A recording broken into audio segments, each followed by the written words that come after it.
Hey, what's up? This is Clayton and Jack, and in today's video we're going to be talking about the 3 types of women that men ultimately leave or break up with. Right. This is an important video, and one of the reasons it's important is because we are setting out to identify 3 different unconscious roles or identities that women can tend to fall into that block authenticity. Yes. It blocks intimacy. And it ultimately has men leave because they're not actually feeling your vulnerability.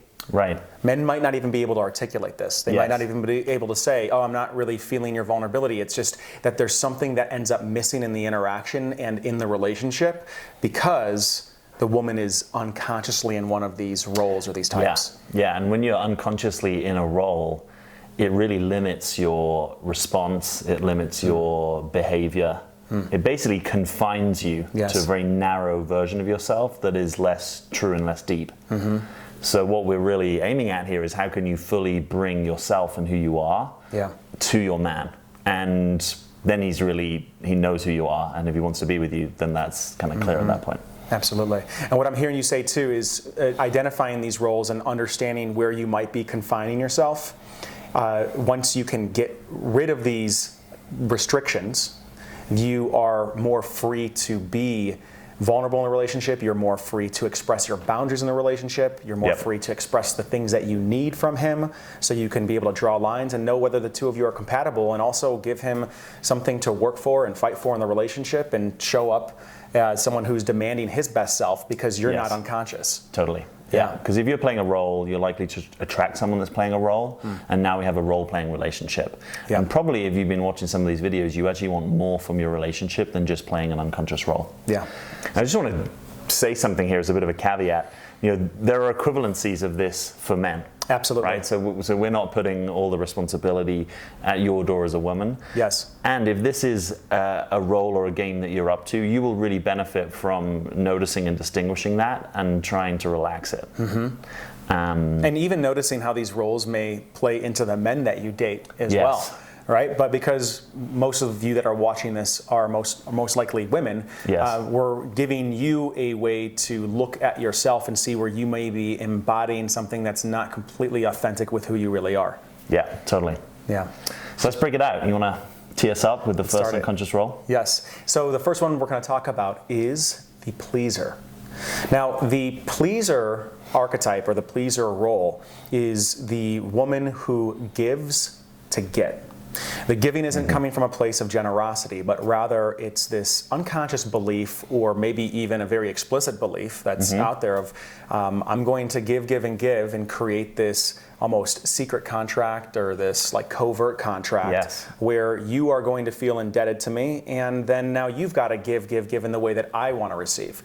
So rather than asking for her needs to be met, rather than vulnerably expressing what it is she's wanting, she's just giving, and hoping, oftentimes laced with a little bit of resentment when she's not receiving what she wants in return. Maybe more than a little sometimes. Yes. Yeah, absolutely. Yeah, it's almost like if I give enough to you, you won't leave me, right? Or if I give enough to you, you'll love me. Yeah. Probably in a way that I'm not actually loving myself. Right, totally. So that's the path of growth there. Yeah. So it's almost like a compromising of self and sacrificing for the other person, which typically happens when somebody has a core belief that perhaps who they are on the inside is not quite good enough. So they think they have to make the other person feel, they have to please the other person. Super loved. Given to, But they're not really loving themselves and holding true to their boundaries and what it is that they want. Yes. So for example, it could be that you're really, really tired, but you're like, oh, you are tired, let me make you a meal, let me make sure that you're okay, when actually I'm really tired and I need some attention.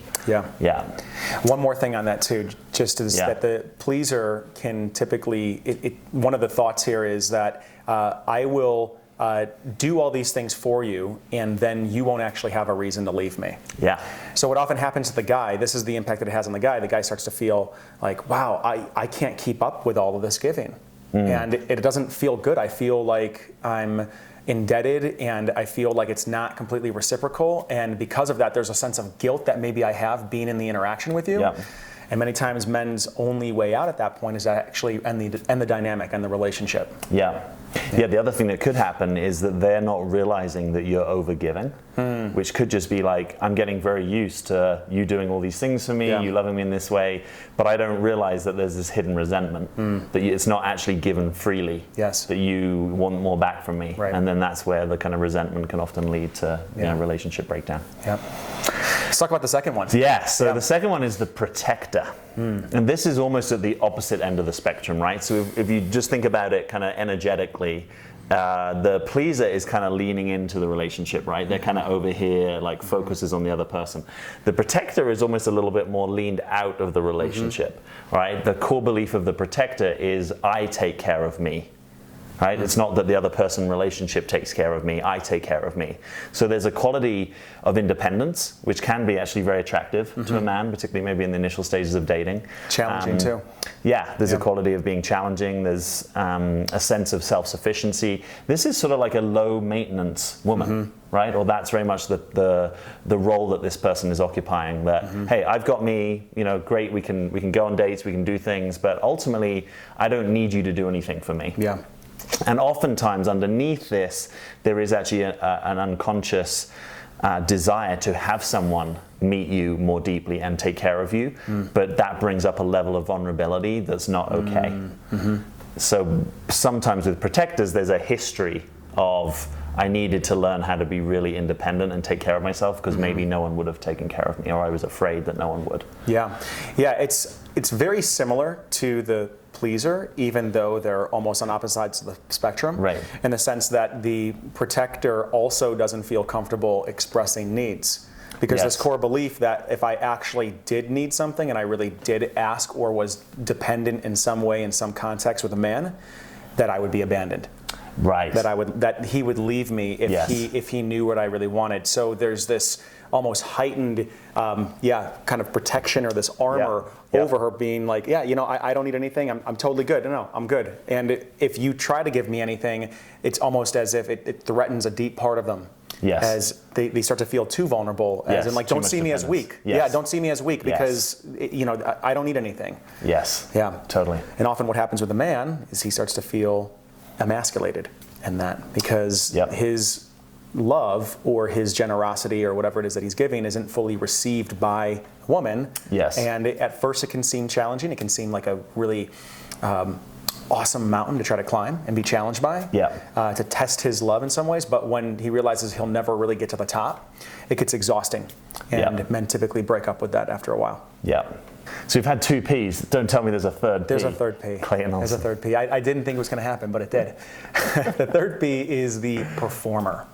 And now the performer it's almost like a sister or a cousin of the pleaser. I think that's right. Yeah. And the performer, the belief there, the core attribute is I will become whatever I think that you want me to be. So the way that you see me is in the best light.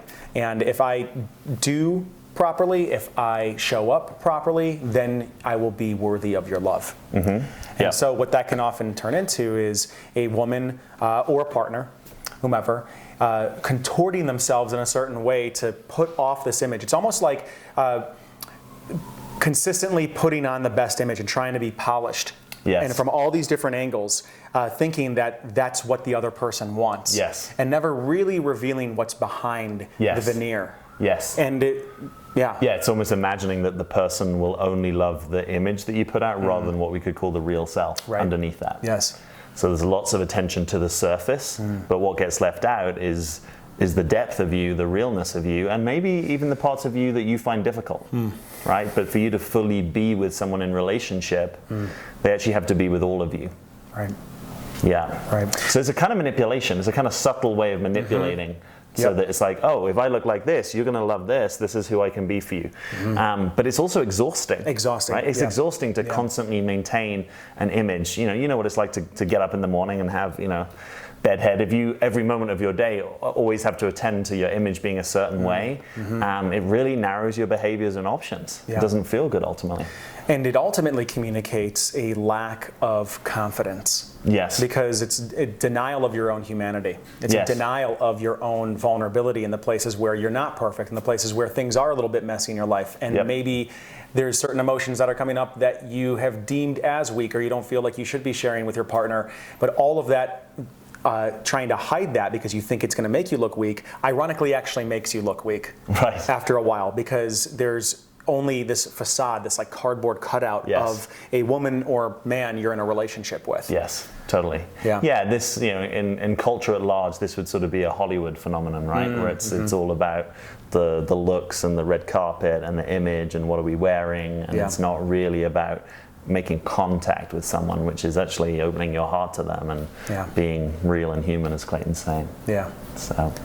So what are the ways out of these roles, right? We've distinguished them for the purpose of really to empower you to begin to see the places where you might be going unconscious, the roles that you might be going into that are robbing you of actually your real power, voice, authenticity, and uniqueness in a relationship with a man. And what is the way to get out of this? Well, that's a good setup, because I think we've got more that we can teach you about this. And the best way to benefit from that is to join us on a free webinar that we're running called The 3 Keys to Being Relationship Ready, How Successful Women Find a High Quality Man. And you'll find the link to that webinar below this video. And you want to say anything about the webinar? Yeah, we distinguish some of these roles. We actually go more in depth into the pleaser and into the protector as well. And we also, on key 3, you're going to really want to stick around for that, because we talk about a very specific type of vulnerability that is actually the combination lock that gets you out of these roles. And it helps you begin to feel more safe and empowered to be more in your essence, be more in your authenticity when interacting with men, whether you're already in a relationship with somebody that you're wanting to take it to a more serious level, or whether you're single and you're dating and you're trying to establish that initial connection. So I hope you join us on it. We've had amazing feedback. We've had women really say that it's changed their lives. So come find if that can do it for you. Hope to see you there. Click on the link below this video and we'll talk then. Thanks for being with us.